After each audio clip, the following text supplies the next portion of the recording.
बिस्मिल्लाहिर्रहमानिर्रहीम। क्या हाल है प्यारे बच्चों। 6th क्लास का आज से हमारा दूसरा चैप्टर शुरू हो रहा है और दूसरे चैप्टर का आज हम पहला पीरियड या पहला लेक्चर जो है वो ले रहे हैं और इसका मौजू है इक्विवेलेंस। इक्विवेलेंस का मतलब होता है इक्वल। इक्विवेलेंस का मतलब क्या होता है? इक्वल। ठीक है, चलें देखते हैं क्या बात बताई जा रही है। पहले हम इसको समझेंगे और उसके बाद फिर सवालात हल करेंगे।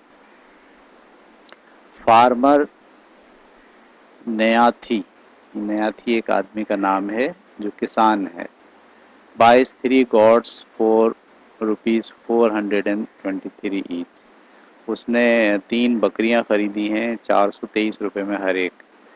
Hair is a plan to calculate the total cost. अब वो टोटल मालूम करना चाहता है तो एक तरीका उसके पास ये है कि उसने क्या करा, 3 दफ़ा 423 एक बकरी आई 423 की, दूसरी बकरी आई 423 की, तीसरी बकरी आई। इसको उसने ऐड कर लिया 9 2 2 2 से 4 4 4 12। उसने नतीजा निकाल लिया 1269 की बकरी आई है। ये प्लान ए है उसका।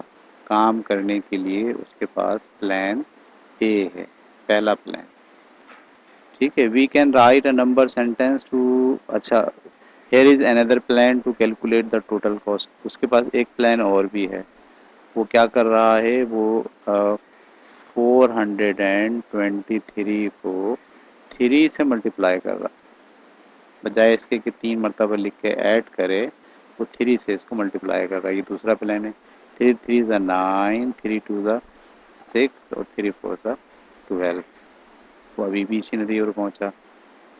अच्छा, इसमें ये बात याद रखनी है, इसने ये यूनिट को यूनिट से मल्टीप्लाई किया है, फिर इसने यहाँ 10 से मल्टीप्लाई किया है, फिर यहाँ इसने 100 से मल्टीप्लाई किया है।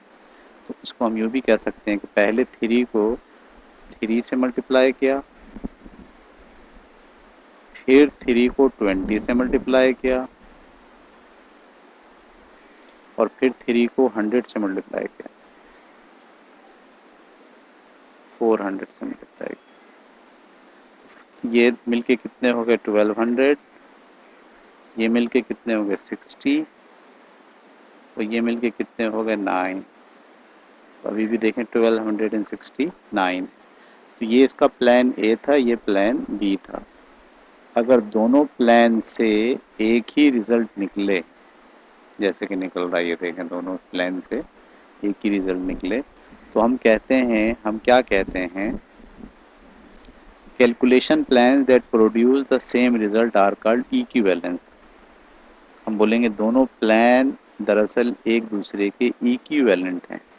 Equivalent calculation plan, equivalent calculation plan. ठीक है, देखिए नीचे इन्होंने क्या किया है। इन्होंने यहाँ पर पहले 423 को और 423 को ऐड कर लिया। ठीक है, 3 ये यूनिट यूनिट ऐड हुए हैं। उसके बाद यहाँ नीचे इन्होंने 20 20 40 ऐड कर लिया टेंस को, यहाँ इन्होंने 100 100 ऐड करके बाद में तीनों को ऐड करके इन्होंने बताया कि 446 थी। ये 2 दफ़ा ऐड हुए, फिर ये तीसरी बार ऐड करेंगे इसी तरह से। तो एक प्लान ये है। ठीक है, और एक प्लान क्या है, एक प्लान ये है कि 300 को 400, 3 को 400 से मल्टीप्लाई करें, इसको इससे मल्टीप्लाई करें, इसको इससे मल्टीप्लाई करें, तीनों को ऐड करें। दोनों का जवाब दरअसल क्या आता है, सेम आता है। हम कहते हैं कि ये इक्विवेलेंट कैलकुलेशन प्लान है।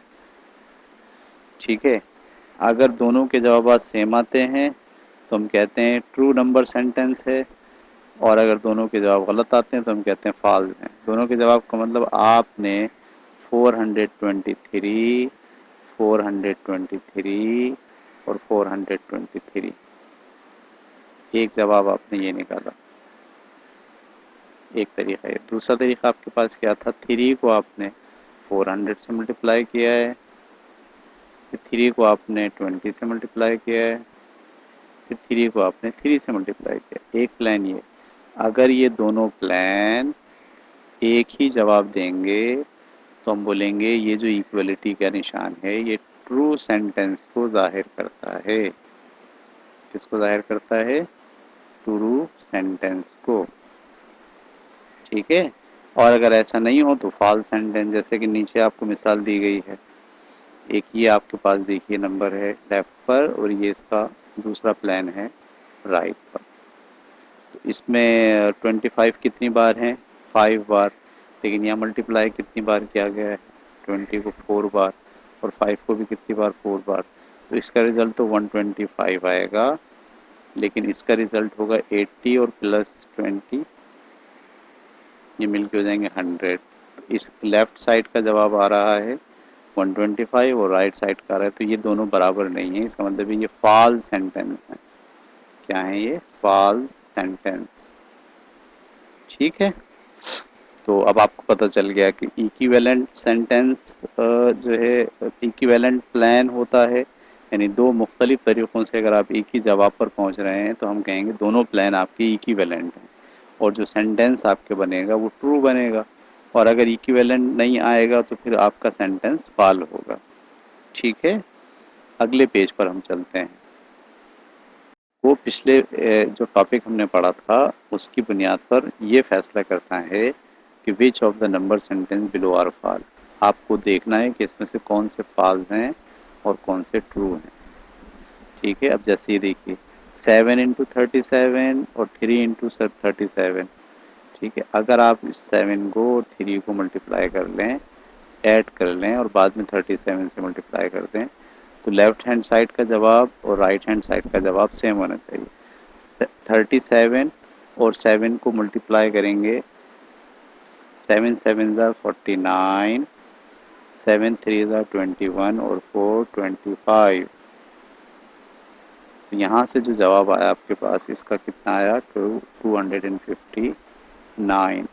और फिर इसको भी ऐड मल्टीप्लाई करना है 37 को 3 से, 3 7 ज़ा 21, 3 3 ज़ा 9 और 11। इसको ऐड करना है यहाँ 1 और 9 10 का कैरी 1 2 4 5 7 270।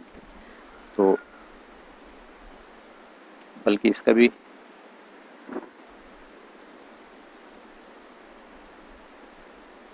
सही मैंने किया, 7 3 ज़ा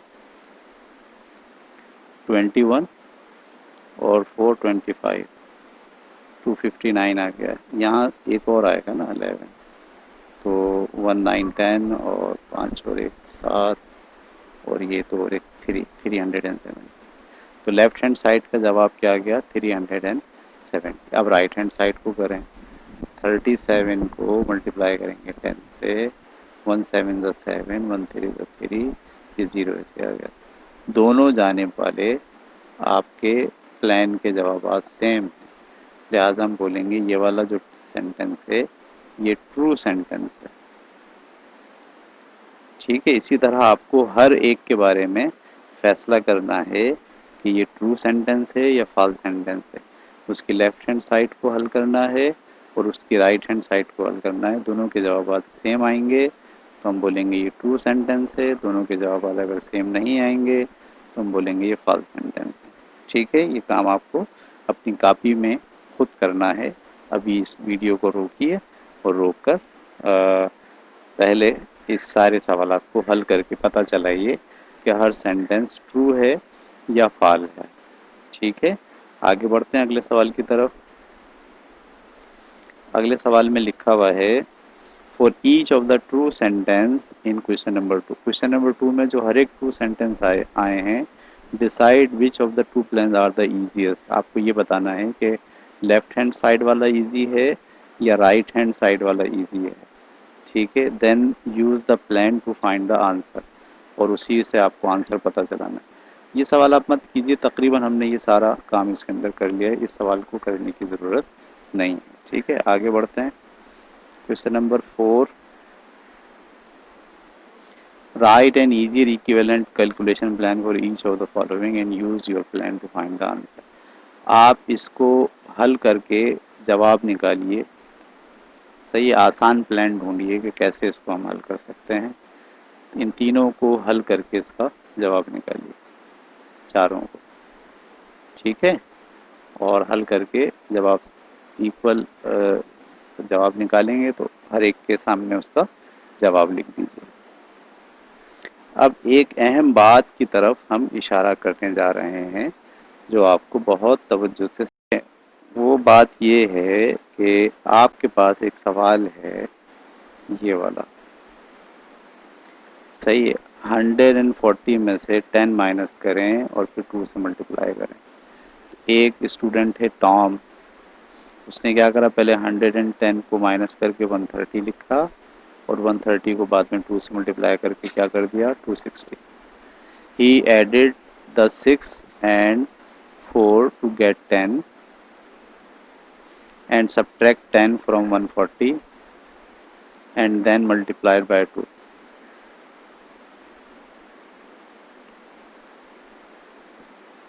ठीक है।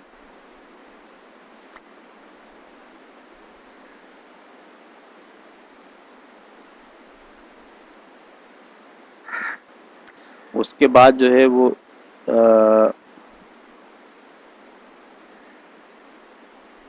जोलनी ने क्या काम किया, 70 को 2 को मल्टीप्लाई करके 140 निकाला।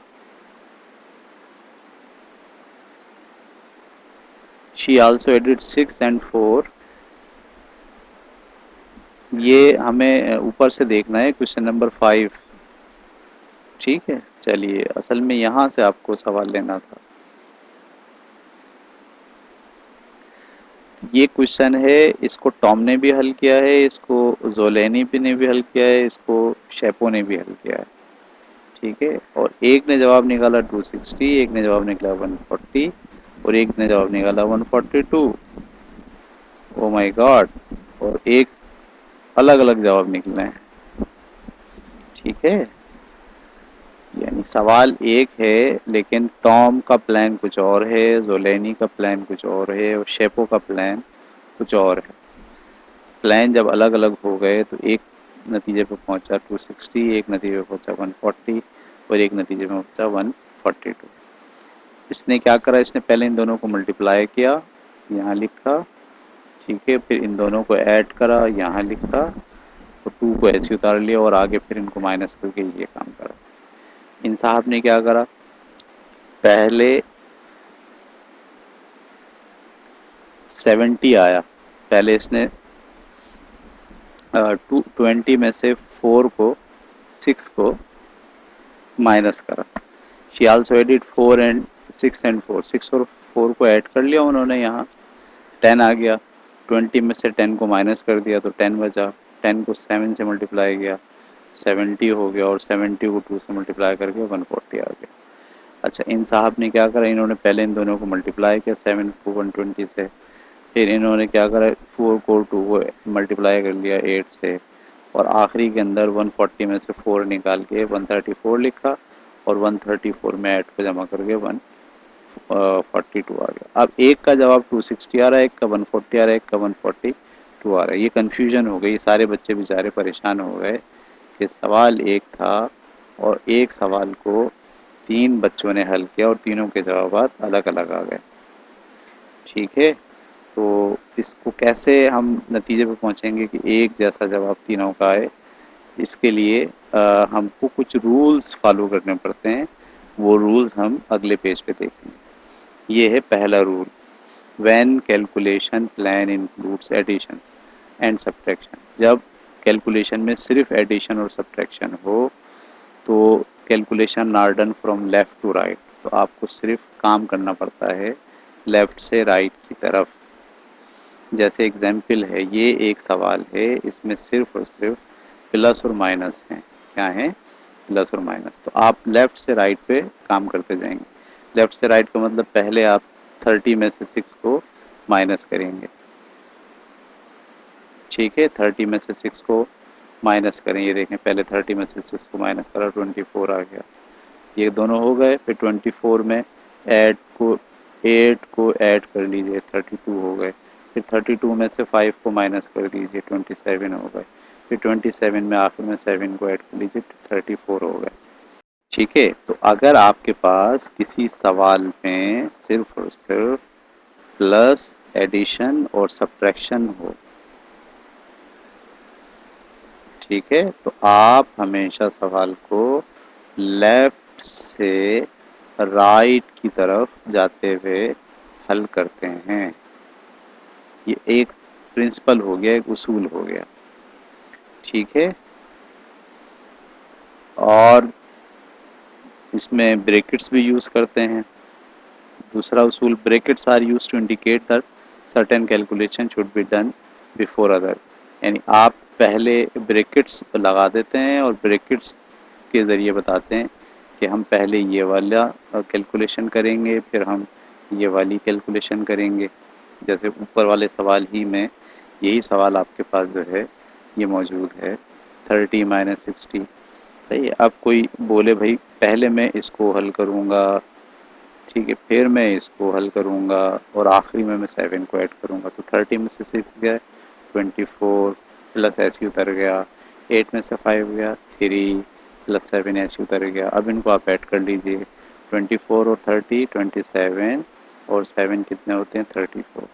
तो ये जो ब्रैकेट्स होती हैं ये आपको बताती हैं कि पहले आप कौन सा ऑपरेशन करेंगे। जैसे इस सवाल में इन्होंने एग्जाम्पल में पहले ये वाले ऑपरेशन को किया है, फिर ये वाले ऑपरेशन को किया है। 30 को इन्होंने ऐसे ही उतार दिया, सही है, 30 को इन्होंने ऐसे ही उतार दिया और पहले ये वाला ऑपरेशन किया, 8 और 6 14 लिखा और 5 और 7 12 लिखा। ठीक है, और फिर इसको इन्होंने ये सॉरी माइनस था ना, यहाँ पे ये भी माइनस था और ये भी माइनस था, तो 30 में से 14 गए तो कितने बचे 16 बचे, और -12 तो कितने बचे 4 बचे। ठीक है, अगर ब्रैकेट्स लगी होंगी तो वो फैसला करेंगी कि आपको पहले कौन सा प्रोसेस करना है, और अगर ब्रैकेट्स नहीं लगी होंगी तो फिर आपको लेफ्ट टू राइट जाना पड़ेगा, लेफ्ट टू राइट जाना पड़ेगा कैलकुलेशन में, अगर सवाल में सिर्फ प्लस या माइनस हो। ये बात क्लियर हो गई आपको। अब हम चलते हैं, तो अब तक का जो हमने बात पढ़ी उसमें दो बातें सामने आ गई कि अगर किसी सवाल में आपको सिर्फ प्लस और माइनस करना है, ठीक है, तो आप हमेशा लेफ्ट टू राइट जाते हैं, लेकिन अगर ब्रैकेट्स होंगी तो पहले ब्रैकेट को हल करते हैं। ठीक है, ब्रैकेट्स फर्स्ट, सबसे पहले क्या हल होता है, ब्रैकेट्स हल होता है। ये उसूल हमने सीख लिया। अब हम नया उसूल सीखने जा रहे हैं अगला, when calculation plan includes multiplication. अब अगर कैलकुलेशन में मल्टीप्लिकेशन भी आ जाए तो मल्टीप्लिकेशन को आप पहले हल करते हैं, बाद में प्लस या माइनस को हल करते हैं। ठीक है, अगर सवाल में प्लस माइनस के साथ साथ मल्टीप्लाई भी आ जाए तो हम सबसे पहले मल्टीप्लाई हल करेंगे और बाद में प्लस या माइनस करेंगे। मिसाल के तौर पर आपके पास ये सवाल आ गया, ठीक है, इस सवाल के अंदर आप देखिए कि आपके पास मल्टीप्लाई भी आ रहा है, माइनस भी आ रहा है, प्लस भी आ रहा है और मल्टीप्लाई भी आ रहा है। तो अब सवाल ये है कि आप पहले कौन सा ऑपरेशन करेंगे। पहले आप ये ऑपरेशन करेंगे, फिर आप ये ऑपरेशन करेंगे और आखिरी में जाके प्लस या माइनस पॉइंट। तो पहले इन्होंने देखिए क्या करा है, 7 को 20 से मल्टीप्लाई करके 140 लेकर आए, फिर 4 को 2 से मल्टीप्लाई करके 8 लेकर आए। ठीक है, फिर इन्होंने 140 को में से माइनस किया 6 को और फिर 134 में ऐड किया 8 को। यानी अगर सवाल यूँ है सवाल अगर यूँ है कि 7 इंटू 20 -6 + 4 इंटू 10, तो हम पहले इसको हल करके क्या लेकर आएंगे 140, सबको ऐसे उतार लेंगे, किसी को हल नहीं करेंगे और ये फिर मल्टीप्लाई हो क्या हो जाएगा 8। बाद में इसको माइनस करेंगे 134 और बाद में आखिरी में इसको ऐड कर लेंगे 142। ठीक है, तो दूसरा उसूल हमने क्या पढ़ा, अगर सवाल में मल्टीप्लाई का साइन आ जाए तो हम फिर सबसे पहले मल्टीप्लाई का प्रोसेस करते हैं। ठीक है, चलिए अगले पेज पे चलते हैं।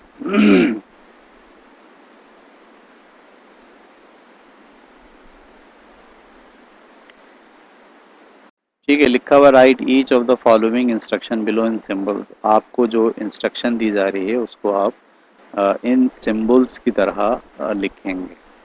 जैसे मिसाल के तौर पर ए दे 8, 5 एंड 20, इसको इन्होंने कहाँ लिखा है, यहाँ पे मल्टीप्लाई बाय 10, फिर क्या लिखा है मल्टीप्लाई बाय 10, सब्ट्रैक्ट 5 प्लस 8 15, 8 15। बिल्कुल आपको इसी तरह से हर एक सेंटेंस को कन्वर्ट करना है सिंबल के अंदर। ठीक है भाई, तो आपको हर एक सेंटेंस के बारे में इस तरह का सिंबल्स के अंदर एक सेंटेंस बनाना है। जैसे मिसाल के लिखा हुआ है मल्टीप्लाई 20 बाय 10, मैं लिखूंगा 20 बाय 10, एड दिस टू 5, पहले ये मल्टीप्लाई किया, ऐड दिस, इसमें ऐड कीजिए 5, सब्ट्रैक्ट 5, ठीक है, इन सब में से सब्ट्रैक्ट 5 करें, subtract 5 and add 15, and add 15। ठीक है, तो ये आपके पास इस तरह का सेंटेंस आपको लिखना है हर एक के बारे में। ठीक है, अभी आप इस वीडियो को पॉज करें और कॉपी निकालें, और कॉपी निकाल के ये ए बी सी डी सवाल भी आप अपनी कॉपी में उतारिए और फिर इसको सेंटेंस ऐसे बना के भी लिखिए। ठीक है, चलें अगले हम सवाल पर जा रहे हैं। For each false sentences below make a true sentence by writing a different plan on the right hand side. क्या मतलब हो गया, आपके पास ये तो सही है, इसका दूसरा प्लान ये है, क्या ये दूसरा प्लान सही है या दूसरा प्लान गलत है, ये आपको जो है वो जो फॉल्स हैं उनके लिए ये काम करना है। ठीक है, देखिए इसको ऐसे सोचिए कि ये 40 माइनस 5 है, जो दोनों से मल्टीप्लाई हो रहा है 6, तो 6 40 से भी मल्टीप्लाई होगा, सही है बिल्कुल, 6 5 से भी मल्टीप्लाई होगा, सही है बिल्कुल। तो ये तो हो गया ट्रू सेंटेंस, इसके लिए तो आपको कोई काम नहीं करना। ठीक है, लेकिन जो फॉल्स सेंटेंस होंगे उसके लिए आपको काम करना है। जैसे मिसाल के तौर पर ये आपके पास एक सवाल है, 37 को मल्टीप्लाई करना है 40 से भी और 3 से भी। तो मुझे 37 को पहले मैंने मल्टीप्लाई किया किससे, 40 से, फिर मैंने 3 को मल्टीप्लाई किसी से भी नहीं किया। तो ये असल में कौन सा जुमला है, ये फॉल्स है और मुझे इसको सही करना है। ठीक है, तो सही करने के लिए मुझे क्या करना पड़ेगा, यही 37 को 3 से भी मल्टीप्लाई करना पड़ेगा, यही 3 को 37 से भी मल्टीप्लाई करना पड़ेगा। राइट साइड पर आपको जो चीज़ रह गई है वो आपको लिखनी है। ठीक है, इसी तरीके से देखिए अगला सवाल। अगले सवाल में आपसे कहा गया है लेफ्ट साइड पर 24 को मल्टीप्लाई करना है 30 से भी और 6 से भी। यहाँ 24 को 30 से मल्टीप्लाई किया हुआ है, प्लस का निशान डाल के 24 को 6 से भी मल्टीप्लाई किया, तो ये तो ट्रू है, इसमें हमें कुछ नहीं करना, ये प्लान बिल्कुल दुरुस्त है। ठीक है, डी देखिए 460 और 3 और 320 और 5, इनको ऐड करना है 365। तो एडिशन के अंदर तो आप कुछ भी ले सकते हैं, 360 और ये 5 ले लिया इन्होंने यहाँ, और 425, 425 के बजाय 3 बचा था, तो ये गलत है, यहाँ पे क्या आना चाहिए, 3 आना चाहिए। ऐसे ही आप हर सवाल को राइट साइड पर, लेफ्ट साइड को नहीं छेड़ना आपको, लेफ्ट साइड पर जो है वो आपको इशारा दिया गया है, राइट साइड पर या तो सही है या गलत है। अगर गलत है तो उसे सही करना है। ठीक है, चलिए ये हर सवाल उतारिए अब अपनी कॉपी में और इसको हल कीजिए। मैं एक बार एक सवाल और हल करके दिखा देता हूँ ताकि आप परेशान ना हो। मिसाल के तौर पर ये वाला सवाल है कि 463, ठीक है, माइनस किया 325। ठीक है, अब हमने क्या करा यहाँ पे 300 और 60 और 5 को प्लस कर लिया और उसमें से माइनस कर दिया 425 को। तो ये तो माइनस के साइन में आप ऐसा नहीं कर सकते कि कहीं प्लस को उठा के कहीं लिख दें। ठीक है, तो ये गलत है, ये फॉल्स है।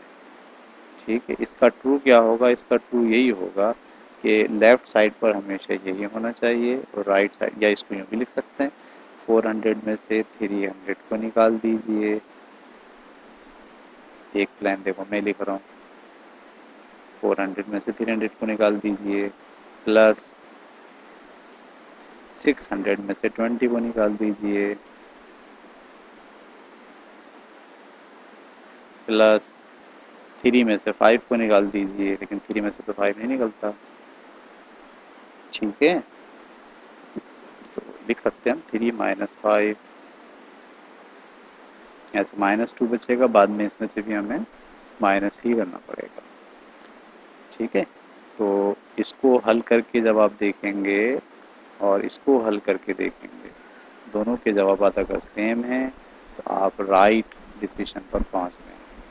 ठीक है, चलें भाई, अब हम चलते हैं अगले सवाल की तरफ। ठीक है, अगला सवाल हमारे पास क्या है? 8 है। तो right N easier equivalent plan for each of the following set. इसमें आप इजी तौर पर इसे हल करें। इसको हल तो बहुत आसान है, ब्रैकेट दी गई है। सबसे पहले आप 46 को 37 को ऐड कर लें। 46 37 को ऐड करेंगे, ये आ गया 13 और ये आ गया 83। मैं सवाल जब लिखूँगा ऐसे 46 प्लस 73, 73 है, मैंने गलत लिख दिया है 37। ठीक है, इसको ऐड करेंगे, फिर जो जवाब आएगा फिर इनको ऐड करेंगे 56 को और 27। तो मैं रफ में जाके 47 को और 37 को ऐड कर दूँ, 47 46 और 73। 6 और 3 कितने हो गए? 9, 4 और 7 कितने हो गए? 11। इसका जवाब आ गया 119। फिर मैं रफ में इसको भी हल कर रहा हूँ, ब्रैकेट को 56 को ऐड करना है 27 में, 6 और 7 13 और 5 और 1 6 और 2 8, 83। अब पहले हमने ये दोनों ऐड कर लिए, अब इन दोनों के ऐड करेंगे रफ में 119 और 83। इसको हम रफ में 9 और 3 12 का 2 कैरी 1, 10 का 0 कैरी 1। ठीक है, और ये 2। अब इसका जवाब क्या गया? 202। ठीक है, इस तरह से आपको ये सारे सवाल हल करने क्वेश्चन नंबर 8 पर। ठीक है, तो आज के लिए इतना काफ़ी है और ये जितने भी सवाल मैंने आज आपसे कहे हैं ये सब के सब अपनी कापी में हल कीजिए और जब आप हल कर लें तो हल करके इसका फ़ोटो खींचकर आप मुझे व्हाट्सएप कीजिए 031233799778 पर। मैं आपका काम चेक करके आपको बताऊंगा आपने सवाल सही किए हैं या आपने सवाल गलत किए हैं। ठीक है, आज की क्लास खत्म। अल्लाह हाफिज़।